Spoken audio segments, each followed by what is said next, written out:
남인순 의원님 질의해 주십시오. 네, 서울 송파병의 남인순 의원입니다.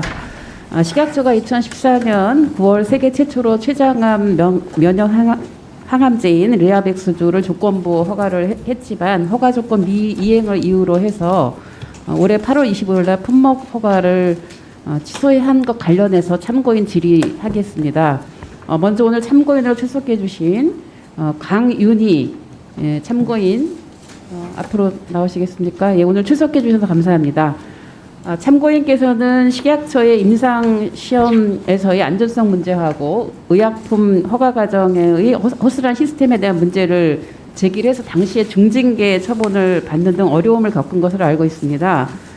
참고인께서는 리아백스주 허가의 문제점에 대해서 내부에서 아마 문제 제기를 그 당시 하신 것으로 알고 있는데요. 사실인가요? 좀 간단하게 저기 시간이 제약돼 있어서요. 네. 작년 8월에 제가 업무 중에 리아백스주 허가 사항을 검토하게 되었고요. 아주 심각한 문제가 있다는 것을 발견했습니다.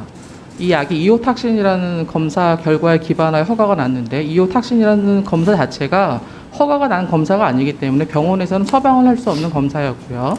81.02 피코그램 per 밀리리터라는 수치는 10의 12승분의 1g으로서 초미량입니다. 소수점 둘째 자리까지 정확도가 절대로 유지가 될 수가 없는 수치이고요. 81.02 그 수치라는 것은 이게 제대로 된 임상시험에서 도출된 수치가 아니라 다 끝난 임상시험에서 후양적으로 분석된 수치라는 것을 보여주고 있고, 이렇게 후양적으로 분석된 결과는 의학적 근거 수준이 매우 미약하기 때문에 허가의 근거가 절대 될 수가 없습니다. 네. 이 허가는 네. 식약처의 가장 무능한 연구관도 문제가 당연히 있다고 발견할 수 있는 수준입니다. 예, 이런 이제 허가의 문제를 발견하신 후에 그 식약처가 어떻게 조치를 했는지 말씀해 주십시오. 제가 작년 8월 23일에 식품의약품 안전평가원장 이동희, 그다음 의약품 안전국장 김영호, 의약품 심사부장 서경원, 이 선생님들에게 허가에 심각한 오류가 있으니 허가를 취소하시라는 메일을 보냈습니다.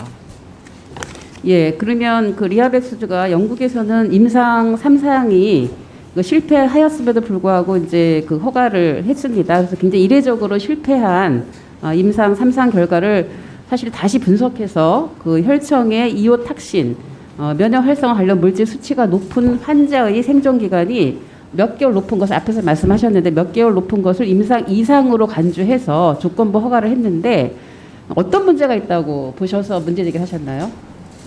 아까 말씀드렸는데요. 이오탁신이라는 수치 자체가 허가가 된 제대로 밸리데이션 된 검사가 아닙니다. 그 검사 결과를 신뢰할 수가 없는 결과인 거죠. 허가가 안 된 네. 검사니까요. 네, 알겠습니다. 다음으로는 참고인 박인근 과천대 길병은 교수님 나와주시기 바랍니다. 예, 오늘 출석해 주셔서 감사합니다. 그 진료 현장의 임상 의사로 리아백스주 허가가 부적절하다는 문제 제기를 하셨는데요. 그렇게 판단했던 이유가 뭔가요? 이게 종양에 사용하는 항암제는 저희가 1상, 2상, 3상을 거치게 됩니다. 1상은 안전성, 2상은 종양에 대한 반응, 3상은 생존에 대한 향상을 증명하는 건데 3상이 물론 가장 중요하죠. 3상에 실패한 임상시험에 대해서 허가를 줬다는 그 기사를 제가 보고서 당시에 이상하다라고 생각을 했었고, 허가를 한 이유가 이오탁신이라는 어떤 바이오마커 분석을 후양적으로 해줬다라고 해서 그 당시에 굉장히 이상하고 이거는 어떤 특혜가 있을 수 있겠다라고 네. 생각을 했습니다. 그 리아백스주 대상 환자군이 이오탁신이라는 혈청 바이오마커가 밀리리터당 81.02 피코그램 이상인 환자인데요. 그 식약처의 리아백스주 심사 자료에 따르면 이오탁신 수치가 높은 국소 진행형 또는 전이성 췌장암 환자에게는 생존 기간에 증거와 같은 임상적 유의성을 입증하는 치료적 확증 임상시험은 수행되지 않았다라고 적혀 있었습니다. 참고인께서는 리아백스주 신약 효과가 특혜라고 생각하신다고 앞에서 말씀하셨는데 구체적인 이유를 좀 간단하게 좀 설명해 보시죠. 그러니까 이오탁신이 바이오마커라고 주장을 하려면 몇 가지 조건이 있는데요. 이오탁신이란 게 리아백스의 기전과 연관이 있어야 됩니다. 그러나 둘 사이의 기전을 명확하게 밝혀지지 않았고요. 그 다음에 1000명이 넘게 들어간 임상시험에서 80명의 자료만 후향적으로 분석했습니다. 네. 일반적으로 바이오마커는 많은 수의 환자에서 전향적으로 분석을 해야 되고요. 그다음에 에어탁신의 기준 농도라고 한 것은 그 80명의 혈청 농도의 중앙값입니다. 그러니까 어느 대상을 샘플해서 분석했냐에 따라 수치가 바뀌기 때문에 그 수치를 절대값으로 절대 믿을 수가 없는 거죠. 네, 알겠습니다. SBS 보도에 따르면 리아백스가 췌장암 치료제로 허가를 받았음에도 일선 의료 현장에서는 항암제보다는 면역 보조제로 사용됐다는 그런 지적을 받기도 했습니다. 혹시 그 다소 의혹이 있음에도 조건부 허가를 받은 리아백스들을 진료 현장에서 처방하는 것이 어떤 문제가 있다고 보시는지요? 그러니까 약제 처방 기준은 국가의 허가냐 아니냐보다는 환자에게 혜택을 줄 수 있냐, 피해를 주지는 않느냐가 되어야 되는데요. 리아백스 일단 효과가 잘 입증되었다고 보기는 어렵고요. 췌장암 환자가 6개월에서 9개월 사는데 네. 그 환자들한테 치료의 기회를 박탈하면 다시는 기회를 받을 수가 없습니다. 네, 예, 감사합니다. 더 답변을 들어야 되는데 우리가 또 식약처장님한테 답변을 받아야 되기 때문에요.